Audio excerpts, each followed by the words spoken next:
My name is Luis Elizondo, and as a career intelligence officer, I am accustomed to being involved in close-hold, nuanced programs involving national security. This includes being a counterintelligence special agent, a case officer, and an intelligence practitioner. However, by far the most interesting effort I was involved with was the topic of advanced aerial threats. For nearly the last decade, I ran a sensitive aerospace threat identification program focusing on unidentified aerial technologies. It was in this position I learned that the phenomena is indeed real. Hi guys, my name is Kane. Welcome to my channel where I discuss things UAP and to the stars related. So finally, after almost 8 years, the book Imminent from Luis Elizondo has finally dropped, and I wanted to just touch on a few little things that stood out to me. So obviously the book goes into Roswell and Colares and remote viewing, and a lot of people that are interested in this subject have probably read the book or watched some interviews, so it's not really going to be new, but this is just my personal take on what's coming out. Okay, so this is Chapter 8, Angels or Demons, and before I get to what I'm going to touch on, I'd like to briefly highlight the fact that it mentions the Illuminati amongst many things. But so what we're going to look at is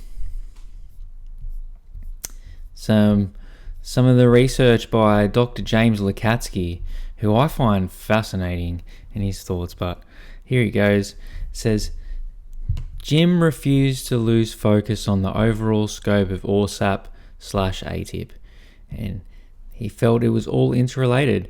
He felt that he could show DIA and DoD leadership the results of his efforts.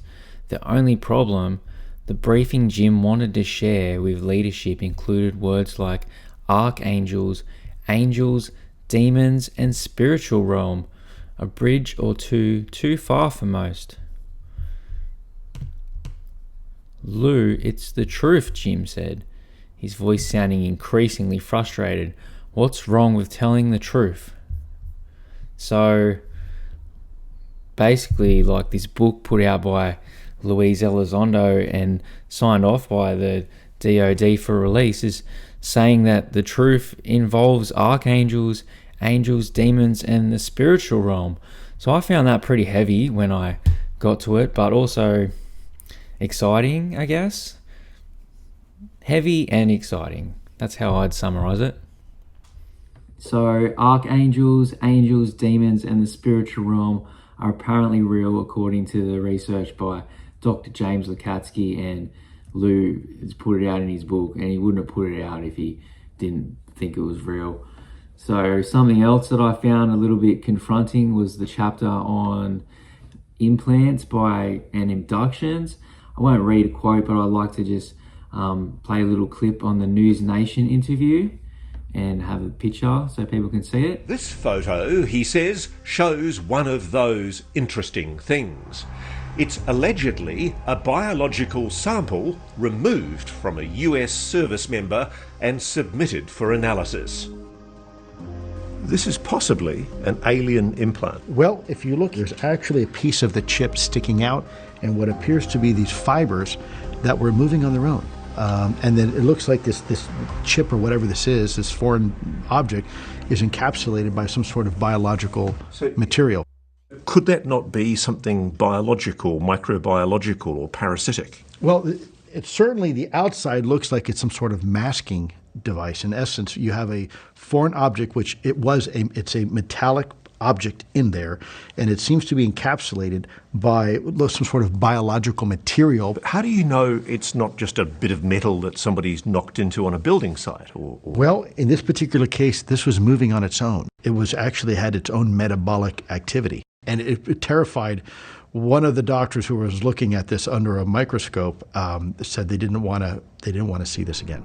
Another chapter that fascinated me was Chapter 11, Biological Remains, so I'd like to read a few quotes from it. Several of the senior officials I work with eventually told me that when one of my colleagues worked at the CIA some decades earlier, he was given an official report autopsy of the dissection of a non-human body that was recovered from an unspecified crashed UAP.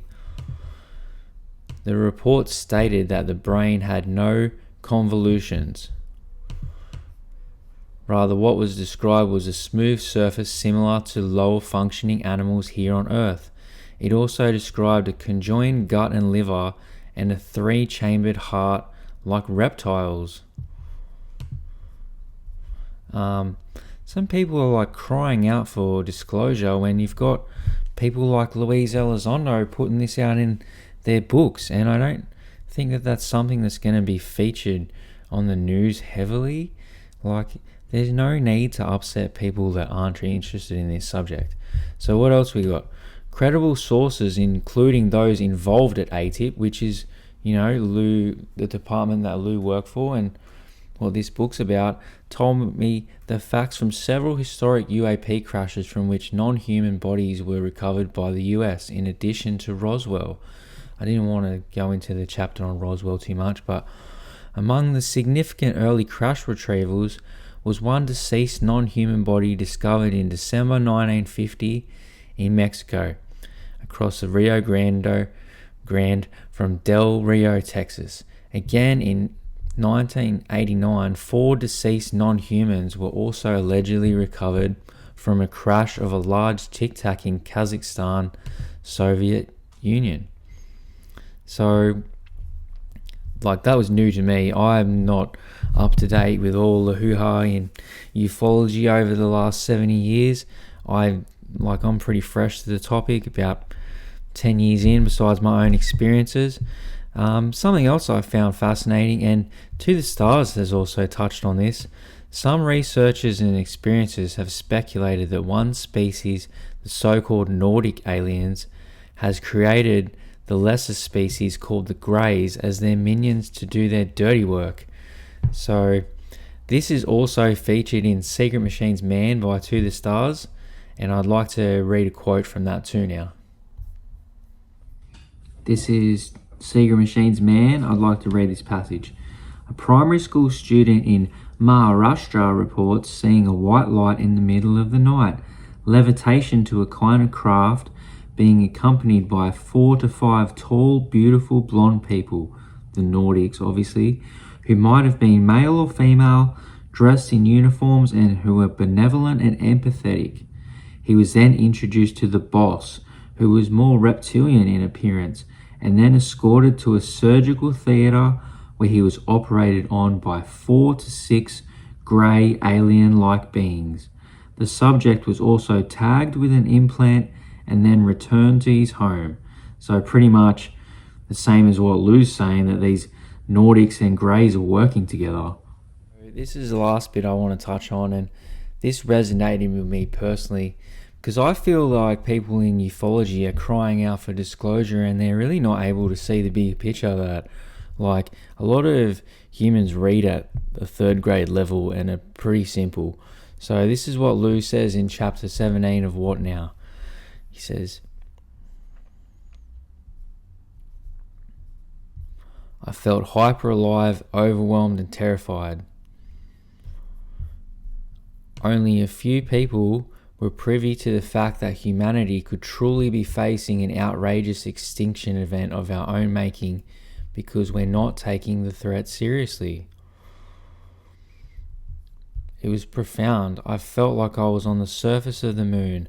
Nothing seemed to matter. That's something I personally resonate with. Like, I've kind of lost a lot of interest in things that I used to be heavily passionate about, like going to concerts and stuff. It just seems like a huge distraction these days. I had ingested the red pill and didn't like what I saw. I saw a species that wasn't ready. I saw a reality that wasn't real at all. Now, I'm an experiencer and I pretty much just block it out, hey. It hit me like a brick.